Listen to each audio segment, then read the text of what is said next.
আরে June aunty, এসো এসো, প্লিজ কাম ইন। আসুন আসুন আসুন আসুন আসুন প্লিজ। ও মা, বসুন বসুন। জুন এসে, কেমন আছো মা?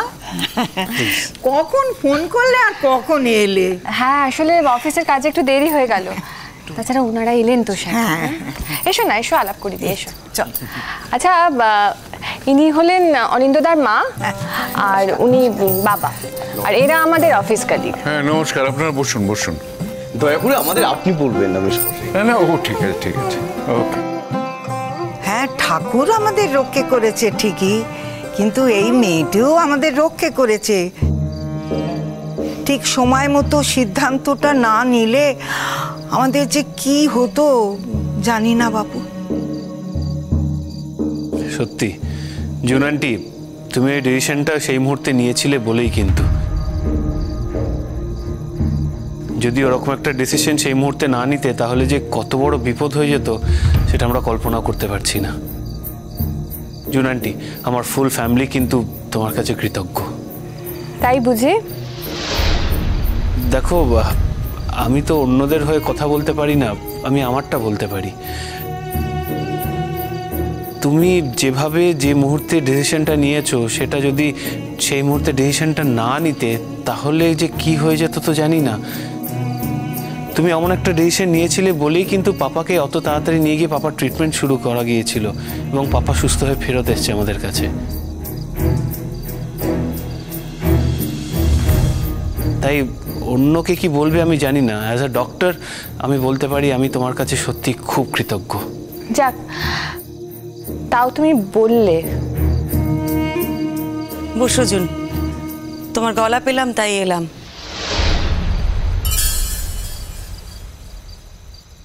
আমিও তাই বলছিলাম, তোমার কাছে না আমি অনেক ব্যাপারে কৃতজ্ঞ, তুমি সেটা ভালো করেই জানো। তোমার কৃতজ্ঞ হওয়ার জন্য আমি তো আসিনি Sreemoyee. I do not care. মানুষ হিসেবে আমি আমার কর্তব্য, আমি আমার কাজ করি। সবটাই তো শুধু কর্তব্য নয়, সব কর্তব্যে কিন্তু প্রাণের টান থাকে না। তোমার কর্তব্যে প্রাণের টান ছিল, আর প্রাণের টান ছিল বলেই তুমি সেই কর্তব্য এত সুন্দর করে করতে পেরেছ। যাক, আলটিমেটলি তুমি যেটাকে অ্যাডমিট করলে এটা দেখে ভালো লাগলো। যা সত্যি সেটা মেনে না নিয়ে কি উপায় বলো? আপনারা চা খাবেন না কফি? না না, আপনি একদম ব্যস্ত হবেন না। আমরা অ্যাকচুয়ালি এসেছিলাম মিস্টার অনিন্দ্য সেনগুপ্তর মানে শারীরিক অবস্থা কেমন আছে সেটা একটু জানতে। মানে ওনার কন্ডিশন এখন কেমন, মানে কথাবার্তা বলছেন? হ্যাঁ, কথাবার্তা বলছে, তবে ডাক্তারে বলেছে তো একটু বিশ্রাম নিতে, তাই এখন বিশ্রামই আছে। ঠিক কতদিনের মধ্যে ওকে জয়েন করতে হবে অফিসে? আপনি ওসব নিয়ে একদমই কিছু ভাববেন না। মিস্টার সেনগুপ্ত হচ্ছেন আমাদের অফিসের একজন সিনিয়র এবং রেসপন্সিবল একজন অফিসিয়াল। উনি তো নিজের প্রয়োজনে ছুটি নেন না, এরকম অসুস্থ হয়ে পড়েছেন বলেই উনি ছুটি নিতে বাধ্য হয়েছেন। তাই আমরা ঠিক করেছি উনি পুরোপুরি সুস্থ হওয়া পর্যন্ত যত ছুটি দরকার আমরা সেই ছুটি প্রোভাইড করব। ওনার ক্ষেত্রে কোনো দিনের বার নেই। কি বলে যে আপনাদের ধন্যবাদ জানাবো? না, আসলে ধন্যবাদ জানানোর কিছু নেই। মানে উনি তো আমাদের কোম্পানির জন্য কম করেননি না। হ্যাঁ, বুয়া করেছে ঠিকই, কিন্তু এই মেয়েটি, সেও তো কম করেনি। আমি তো বুয়ার কাছে শুনি আপনাদের কোম্পানির জন্য ও অনেক কিছু করেছে। তা উনি করেন না, সে বিষয়ে আমাদের অবশ্য কিছু বলার নেই। জুন আন্টি, তুমি কখন এসেছো আমি তো বুঝতেই পারিনি। আমি তো ঘরে বসে পড়ছিলাম, তারপর অনেক লোকের গলা শুনে ভাবলাম বোধহয় পাড়া থেকে কেউ দেখতে এসেছে পাপাকে। তারপর উঁকি দিয়ে দেখলাম তুমি এসেছো, তাই চলে এলাম। কেমন আছো মা দিদি? পাপার শরীর খারাপটার পরে একটু আপসেট ছিলাম, এখন পাপা আস্তে আস্তে ঠিক হচ্ছে, আমার মন ভালো লাগছে। অফিস থেকে এসেছেন, কিছু খাবো না বললে তো হবে না।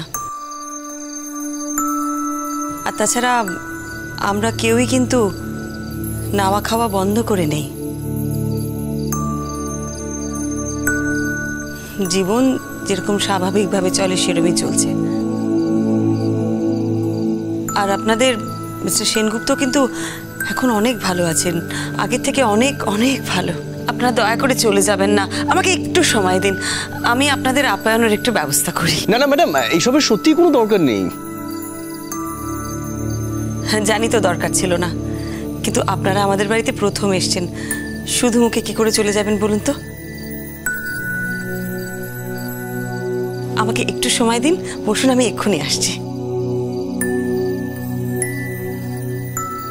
মাসি, অনিন্দদা নিচের ঘরে না? না জানো মা, এখন তো সিঁড়িটা ভাঙাচ্ছি না, ওই ডাক্তারই বারণ করে দিয়েছে। তবে ওই কটা দিনের জন্য, তারপরে আবার তুমি যাও না মা, যাও ওপরে উঠে যাও, যাও বুয়ার ঘরে যাও। হ্যাঁ, আমি একটু গিয়ে দেখে আসি। আচ্ছা, বলছিলাম আপনারা কেউ যাবেন আমার সঙ্গে উপরে দেখতে? না না, আমরা যাবো না, আপনি যান। আচ্ছা বলছি, আপনি যদি আমাদের সঙ্গে যেতে চান না, তাহলে বেশি দেরি করবেন না। না, ও আপনাদের সাথে এসেছে বটে, কিন্তু আপনাদের সাথে ও যাবে না কো। ও তো আমার বাড়ির মেয়ের মতো। মেয়ের মতো কেন বলছি, বাড়ির মেয়ে। ওকে একবারে রাত্রির বেলায় খাওয়া দাওয়া করিয়ে পাঠিয়ে দেবো ওখানে।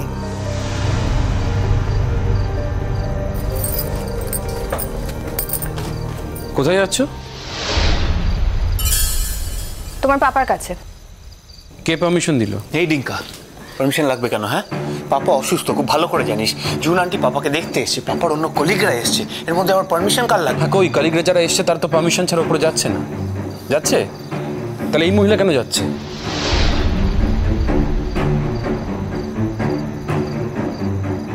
না, তুই তো খুব ভালো করে জানিস পাপার এখন বেশি কথা বলার রেস্ট্রিকশন আছে, আর বিভিন্ন লোকের সাথে দেখা করারও রেস্ট্রিকশন আছে।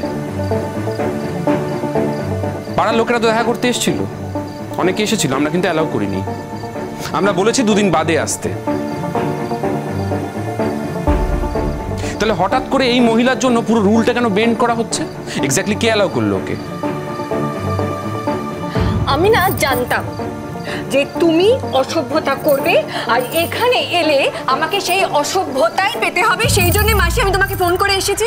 সত্যি ডিঙ্কা, তুই কিন্তু না বড্ড বাড়াবাড়ি করছিস, বড্ড বাড়াবাড়ি করছিস। তোর একার পাপা না, একার পাপা, আর 2টো ভাই বোন তো নেই? কই তারা তো জুনকে বাধা দিচ্ছে না? হ্যাঁ, তুই যখন যেটা মনে করবি সেটাই করবি। শোন, আমি বুয়ার মা, আমি বলছি জুন ওখানে যাবে, ব্যাস। আর কোনো কথা হবে না। জুন চলো তো, চল এসো। না, আমি ওকে যেতে দেবো না। টিঙ্কা, জুন তুমি এসো আমার সাথে, আমি তোমাকে নিয়ে যাচ্ছি। হ্যাঁ টিঙ্কা, কেন তুই এরকম করছিস? সেসব কথা বলিস না, বললাম তো মা, যেতে দেবো না। আমি তো ছিলাম এতক্ষণ পাপার কাছে, আমি নিজে ছিলাম, বসেছিলাম পাপার কাছে। পাপা সবেমাত্র ঘুমিয়েছে। ঠিক আছে ঠিক আছে, সারাক্ষণ তো ঘুমোচ্ছে, বিছানায় শুয়ে আছে। যদি সারাক্ষণ এরকম বিছানায় শুয়ে থাকে তাহলে ঘুম তো পাবেই। তুই এত ভাবছিস কেন রে?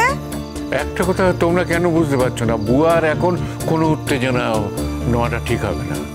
আচ্ছা, তোমার কেন এরকম মনে হচ্ছে বলো তো? কেন এরকম মনে হচ্ছে যে জুন যদি বুয়ার সঙ্গে দেখা করতে যায় বুয়া একেবারে উত্তেজিত হয়ে পড়বে? আমার তো উল্টোটাই মনে হচ্ছে, জুন যদি দেখা করতে যায় না, বুয়া খুব খুশি হবে। বেচারা বিছানায় শুয়ে আছে, শুয়ে শুয়ে আপিসের কথা ভাবছে। জুনের সঙ্গে যদি 2টো কথা বলে না, ও শান্তি পাবে। আশ্চর্য ব্যাপার, অন্য কেউ গেলে বুয়া উত্তেজিত হবে না, জুন গেলেই উত্তেজিত হবে। আমি তো বুঝতে পারছি না। আচ্ছা, ভগবান বলে কোনো জিনিস নেই কো? বলি, যে মেয়েটা তোমার ছেলের জীবন ফিরিয়ে দিল, তাকে তুমি বুয়ার সঙ্গে দেখা করতে দিচ্ছ না কো? মাই গড, এই বাড়ি থেকে কেউ কখনো শান্ত হয়ে কথা বলতে পারে না? Why are you shouting? কিসের জন্য চিৎকার চেঁচামেচি করছো আবার? চিৎকার করার দরকার হয়েছে বলেই চেঁচাচ্ছি মা। নাহলে চেঁচাতুম না। বলি তুমি যখন তখন ঘুমো কেন বলো তো? আর ঘুম থেকে উঠে এলে কেন? তুমি তো এই বেলাতে ঘুম থেকে উঠলে, আবার সন্ধে না হতে হতে আবার ঘুমোতে চাইছো। ঠাম্মি, আমি বারবার তোমাকে বলি I am not answerable to you for this. আমি কখন কি করবো আর কি করবো না আমি সেটা তোমায় বলবো না, কিন্তু তার মানে তো এই নয় যে সকলে মিলে সবসময় চিৎকার করবে। কি কি হয়েছে আন্টি, কি হয়েছে বলো তো? পাপা সবেমাত্র ঘুমিয়েছে। আমি এতক্ষণ পাপার ঘরে বসেছিলাম। আমি চাই না কোনো ভিজিটর পাপার ঘরে ঢুকুক, কিন্তু ওই মহিলা যেতে চায়। আমি বারণ করাই তরজাটা চলছে। রিঙ্কা, তুই কিন্তু জুন আন্টিকে অত্যন্ত বেশি অপমান করছিস। হ্যাঁ, ডোন্ট ডু দিস রিঙ্কা। তুই ভুলে যাস না, তোর পাপা কিন্তু তোর একার নয়, আমাদেরও পাপা। হ্যাঁ, আর আমি একজন ডাক্তার হয়ে যখন বলে দিয়েছি যে পাপা সকার সঙ্গে দেখা করতে পারে, তো তুই এর মধ্যে মাথা ঘামাচ্ছিস কেন? তোর কিসের অসুবিধা আমি বুঝতে পারছি না। কাল থেকে আমি তোকে বারণ করছি যে এই ব্যাপারে তুই কথা বলবি না। তুই আমার কথা কেন শুনছিস না রিঙ্কা?